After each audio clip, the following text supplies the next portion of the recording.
چیزیں ایسی ہیں جن سے اللہ کی مدد آتی ہے، مدد ملتی ہے۔ ایک چیز ان میں سے ایسی ہے جس سے بہت مدد نازل ہوتی ہے، وہ ہے کہ جب رب آپ کو دے نا تو پھر آپ بھی اس کے رستے میں دیں، پھر مدد آتی ہے، پھر اور آتا ہے۔ بخاری مسلم میں حدیث ہے، یہ زیادہ ہی توجہ طلب امر ہے، اس پر آپ غور کریں گے۔ حضرت ابو ہریرہ فرماتے ہیں کہ نبی پاک علیہ السلام نے فرمایا ایک شخص نے بادلوں کے اندر سے آواز سنی کہ فلاں آدمی کا کھیت اور باغ خشک ہو گیا ہے، وہاں برسو اور اس کے کھیت کو سیراب کرو۔ وہ بڑا حیران ہوا کہ بادل سے آواز آ رہی۔ پھر اس نے دیکھا کہ ایک پہاڑی پر بارش ہوئی، وہ بادل وہاں برسا، پھر نالیوں سے ہوتا ہوا پانی ایک طرف چلا، تو جس نے آواز سنی تھی، حضور بیان کر رہے ہیں، وہ بھی پیچھے پیچھے چلا کہ پانی کدھر جا رہا ہے۔ اس نے جا کے دیکھا کہ ایک مقام پہ ایک باغ کو وہ پانی لگ رہا ہے اور ایک آدمی وہ پانی لگا رہا ہے۔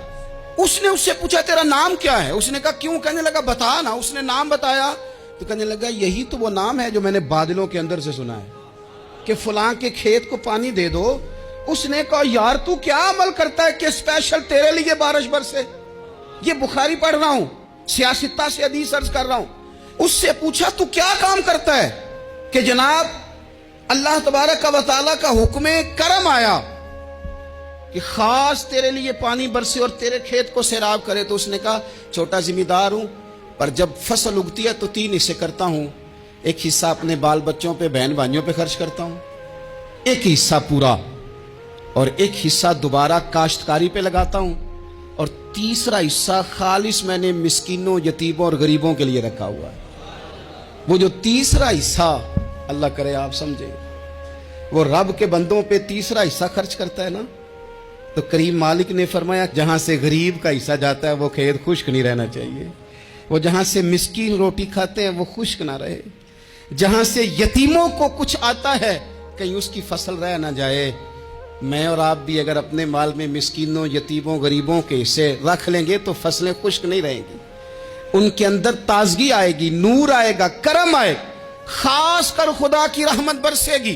مدد اللہ سے چاہیں، اپنی توجہات کا مرکز رب رسول کی ذات کو بنائیں، پھر آپ محسوس کریں گے کہ بڑی جلدی اللہ تعالیٰ کی مدد آنے لگی ہے۔ کبھی آپ صرف کہہ دیں نا میرا رب میرے ساتھ ہے، اس لفظ میں اتنی طاقت ہے کہ دشمن ویسے زہر ہو جاتا ہے۔ زندگی میں کسی سے بھی لڑائی ہو، اچھی طرح سوچ لیں کہ اللہ اس طرف ہے یا اس طرف ہے۔ اگر آپ زیادتی پہ ہیں تو پھر رب مظلوم کی جانب ہے۔ اگر اللہ کی مدد آپ کے ساتھ ہے تو دنیا کی کوئی طاقت آپ کو گرا نہیں سکتی، اور اگر آپ مظلوم کے مقابلے میں ظالم بن کے آپ کھڑے ہو گئے ہیں اور آپ نے رویہ وہ اختیار کیا ہے کہ جس میں مدد نہیں آئے گی، تو پھر یاد رکھ لیں کہ آپ کوئی بھی ہیں، کہاں بھی ہیں، آپ کمزور ہیں۔ طاقتور تھے ابتدائے اسلام میں، ظاہری طاقت تھی کفار مکہ کے پاس، وہ ڈنڈوں سے مارتے تھے غریبوں کو، ان کے ہاتھوں میں ڈنڈے تھے، پر خدائی طاقت ان مظلوموں کے ساتھ تھی۔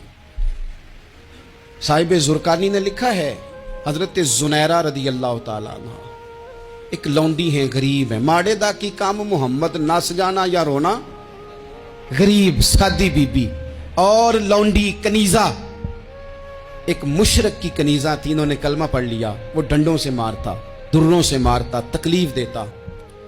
حضرت زنیرہ رضی اللہ تعالیٰ عنہ کو اتنا مارا، اتنا مارا۔ اب آپ ایک اور پہلو پر بھی غور کریں، مار بھی پڑ رہی ہے پر خدا ادھر ہی ہے، اللہ کی مدد ادھر ہی ہے۔ رب کہتا ہے کہ پہلے تو صبر کرنا، ان اللہ مع الصابرین، تو صبر کرے گا تو پھر رب کی معیت ملے گی، ذرا ٹھہرنا، تو تھوڑا ڈٹنا۔ ان الذین قالوا ربنا اللہ ثم استقاموا تتنزل علیہم الملائکہ، تو کہے اللہ میرا رب ہے، پھر تو پہلے ڈٹ، پہلے تو نے ڈٹنا ہے۔ ثم استقاموا، جو ڈٹ گیا، تتنزل علیہم الملائکہ، ڈٹنے والے کے لیے مدد آتی، پہلے تھوڑا ٹھہرنا پڑتا ہے، پہلے تھوڑا صبر کرنا پڑتا ہے، حوصلہ کرنا پڑتا ہے، اس کے بعد مدد آتی۔